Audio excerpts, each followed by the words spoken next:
RL Location Automobile. Pour toutes vos locations de voitures et utilitaires en Guadeloupe, faites appel à RL Location Automobile. Avec RL Location Automobile, réservez en toute tranquillité 7 jours sur 7, 24 heures sur 24. RL Location vous propose une large gamme de voitures et d'utilitaires au meilleur prix sur le site internet www.rl-location.com. RL Location, c'est aussi l'assistance et la livraison. Pour tout renseignement, contactez-nous au 0590 10 66 87. RL Location Automobile, la location en toute simplicité. Martinique Actualité. Rappelez-vous, actuellement, c'est la période des soldes. Le 8 janvier, date anniversaire de l'assassinat de Clarissa Jean-Philippe, le maire de la ville de Sainte-Marie, quelques élus et des représentants de la gendarmerie ont accompagné la mère de Clarissa Jean-Philippe devant la statue dressée en l'honneur de sa fille. Le marginal de 64 ans qui a tué un autre marginal d'à peu près le même âge samedi sous le kiosque du Point de Vue à Sainte-Luce a été arrêté et écroué. Je vous le disais en titre, dans une bananeraie à Font-Rousseau, des ouvriers sont tombés sur des cercueils éventrés. Superstitieux, ils refusent désormais de se rendre à cet endroit. Mais un professionnel du secteur explique qu'il s'agit sûrement de cercueils qui ont été jetés là par une entreprise funéraire voulant faire de la place dans une tombe trop remplie. Elle évitait ainsi de payer le coût d'une telle opération, environ 1 500 €. On ne sait pas si cela va suffire à faire changer d'avis les ouvriers. Il faut bien entendu espérer qu'une enquête sérieuse permettra de découvrir l'identité de cette entreprise funéraire indélicate pour des raisons d'éthique, mais également parce qu'il est probable qu'elle a fait payer à une famille dans la souffrance un service, faire de la place dans la tombe, qu'en réalité, elle n'a pas rendu dans les règles de l'art. À l'occasion de la visite de notre pays du président de l'Union nationale des CCAS, des représentants de tous les CCAS du Nord Caraïbes se sont réunis avec lui au Morne Rouge, un échange jugé très fructueux organisé par Génie Dulis. La Cour régionale des comptes affirme que, eu égard aux ratios qui existent dans l'Hexagone, les collectivités publiques de Martinique embauchent beaucoup trop de personnel et elle ajoute que malgré ce sureffectif, le service rendu aux administrés est nettement de mauvaise qualité. C'est une prise de position sévère, inédite et courageuse. La collectivité territoriale de Martinique informe les usagers de la route des travaux suivants qui ont débuté le 8 janvier 2020. À Trinité, des travaux de sécurisation d'un ouvrage d'art sur la route départementale 2 au quartier Bassignac. À Sainte-Marie, des travaux de remplacement d'une canalisation et d'aménagement d'un ouvrage hydraulique sur la route départementale 15 au quartier Morne-des-Esses, Foncadran. À Saint-Pierre et Font-Saint-Denis, des travaux d'élagage et d'abattage d'arbres sur la route départementale 1 du quartier Saint-James à Autrebord. Pendant tous ces travaux, la circulation est évidemment ralentie à ces endroits.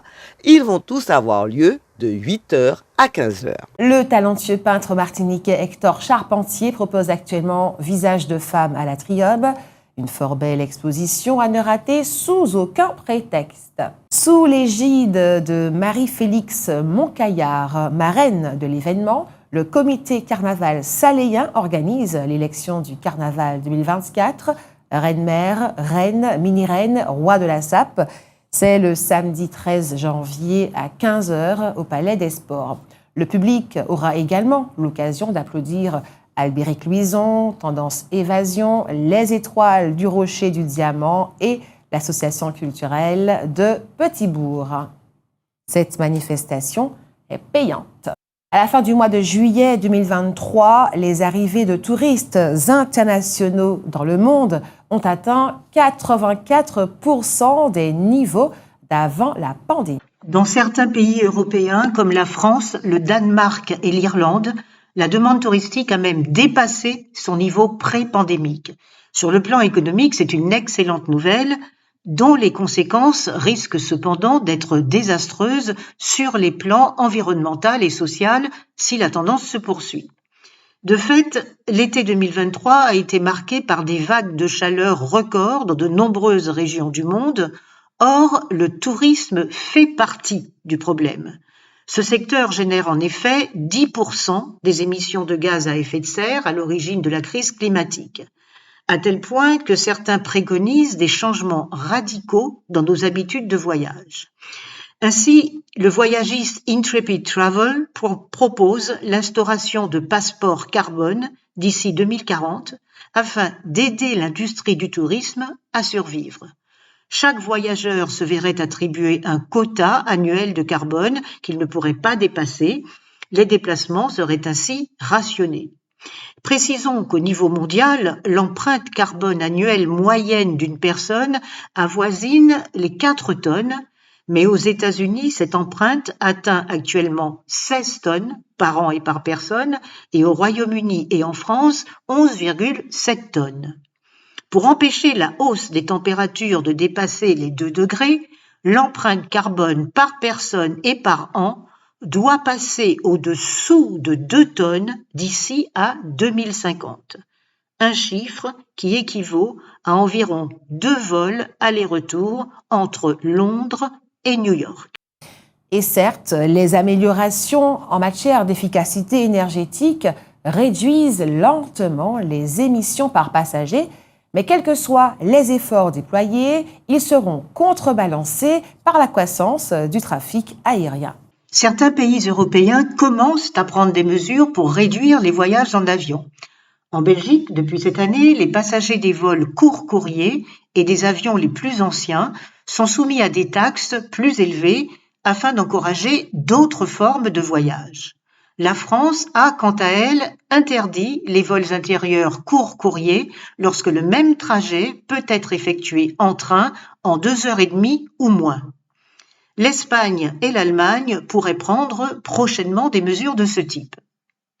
Les navires de croisière sont également dans le collimateur.